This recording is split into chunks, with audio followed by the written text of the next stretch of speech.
Hello అండి అందరికీ. ఇది సండే రోజు వ్లాగు. ఇంకా చాలా రోజుల తర్వాత మటన్ కర్రీ, బగారా రైస్ కాంబినేషన్‌లో మేము ఇంట్లో వంట ప్రిపేర్ చేస్తున్నా. చాలా రోజుల తర్వాత నాకు రీసెంట్‌గా డెలివరీ అయింది గదా!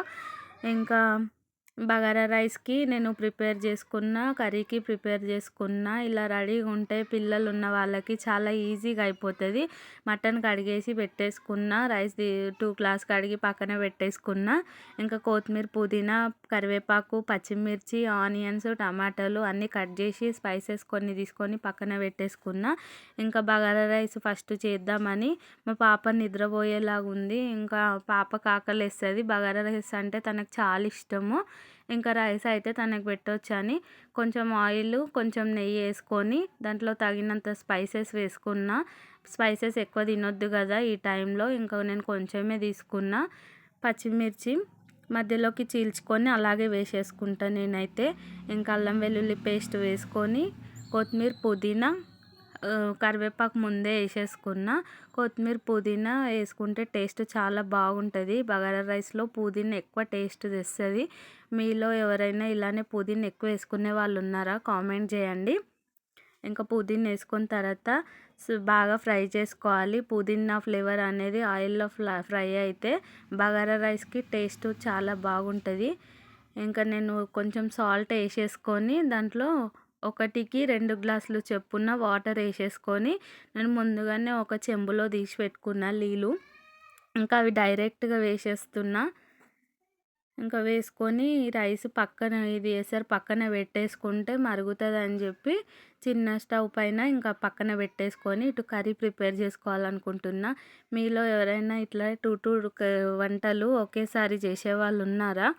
నేను ఒకటేసారి అయిపోవాలని ఇలానే చేస్తూ ఉంటా రోజు. ఇంకా కర్రీ ఉంటే రైస్ ఒక్కటి చేయాలనుకుంటే ఇంక ఈజీ పని కదా మనకి. ఇంకా రైస్ మరుగుతుంది. ఎసరు మరుగుతుంటే బియ్యం వేసేసిన. రైస్ ఉడుకుతుంది. ఈలోపు కర్రీ ప్రిపేర్ చేద్దామని అటు ఇటు చూస్తున్నా. రైస్ అయిపోయింది. ఇంకా ఇటొచ్చి మటన్ ప్రిపేర్ చేస్తున్నా. ఇది మధ్య మధ్యలో అదొకేసారి వీడియో ఎడిటింగ్ ఒకే దగ్గర చేసిన. ఇంకా పక్కన కనిపిస్తుంది కదా రైస్ కావడం. కుక్కర్ పెట్టేసుకొని మటను ఎవరైనా కుక్కర్లో వండేవాళ్ళు ఉన్నారా? నేను ఎప్పుడు చేసిన మటన్ ఉడకదు కదా మా సైడ్ అయితే అస్సలు ఉడకదు మటను. ఇంకా కుక్కర్లో ఆయిల్ వేసుకొని ఆనియన్, పచ్చిమిర్చి, బిర్యానీ ఆకు, కరివేపాకు బాగా ఫ్రై అయిన తర్వాతకి అల్లం వెల్లుల్లి పేస్ట్ వేసేసుకొని ఇంకా నేను ఆనియన్స్లోనే ఎప్పుడైనా సాల్ట్ వేస్తా కానీ ఎందుకో మర్చిపోయినా. ఇంకా పసుపు, కొత్తిమీర, పుదీనా వేసుకున్న తర్వాత వేసుకోవాల్సి వచ్చింది. అక్కడ పక్కన చూడండి ఒకసారి వీడియో బాగా గమనిస్తే నేను పక్కన రైస్ వేసుకుంటున్నా. ఫస్ట్ బగారా రైస్ చూపించిన కదా ఎడిటింగ్లో అది ముందుకు వెళ్ళిపోయింది. రైస్ మొత్తం చూపించిన తర్వాత ఇటు కర్రీ చూపిస్తున్నా. ఇంకా పసుపు వేసుకున్న తర్వాతకి కొత్తిమీర, పుదీనా వేసేసుకోవాలి. కొత్తిమీర, పుదీనా మటన్లో ఎక్కువ వేయొద్దు. స్మెల్ మటన్ టేస్ట్ అంతా పోతుంది. ఇంకా నేను చికెన్లో అయితే పుదీనా అస్సలు వేయను, కొత్తిమీరే వేస్తా. మటన్లో కొంచెం వేయాలి ఎందుకంటే స్మెల్ రాకుండా ఉంటుంది.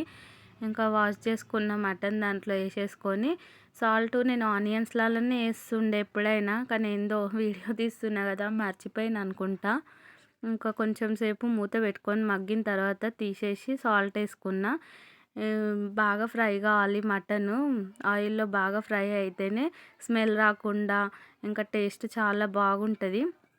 వాటర్ ఊరినాయి చూసిరా? ఇంకా అదే వాటర్ ఊరిన తర్వాత కొంచెం వాటర్ ఇంకుతున్నాయి అనేటప్పుడు ఒక టమాటా వేసుకోవాలి. 1/2 కేజీ అయితే 1, కేజీ అయితే 2 వేసుకుంటాను నేను ఎప్పుడైనా. కొందరు టమాటా అస్సలు వేయరు కదా, నాకైతే టమాటా వేస్తేనే బాగా అనిపిస్తుంది. ఇంకా దాంట్లోనే కారం, ధనియాల పొడి, కొంచెం చికెన్ మసాలా వేస్తున్నా. గరం మసాలా వేయట్లేదు ఎందుకంటే అది ఎక్కువ ఘాటు ఉంటుంది కదా. చికెన్ మసాలా అయితే కొంచెం లైట్గా ఘాటు ఉంటుందని వేస్తున్నా. కొద్దిసేపు మూత పెట్టుకొని బాగా ఫ్రై చేసుకోవాలి. అట్లయితే ముక్కకు బాగా ఉప్పు, కారం పడుతుంది. ఆయిల్లో దగ్గరికి ఫ్రై అయిన తర్వాతనే నేను వాటర్ వేస్తే ఎప్పుడైనా. ఇగో నేను చూపిస్తున్నా కదా ఆయిల్ పైకి తేలింది. ఇంకా కొన్ని వాటర్ వేసేసుకొని ఎక్కువనే వేసుకోవాలి వాటరు. మటను ఇక్కడ సైడ్ అస్సలు ఉడకదు మా సైడు. మినిమం ఒక 10 విజిల్స్ పెడతా. ఇదిగోండి మటన్ ఉడికి చిక్కబడింది. ఎప్పుడు ఇలానే చేస్తా. ఇంకెలాంటి మసాలాలు వేయను. వీడియో నచ్చితే ప్లీజ్ సబ్స్క్రైబ్ చేయండి, లైక్ చేయండి.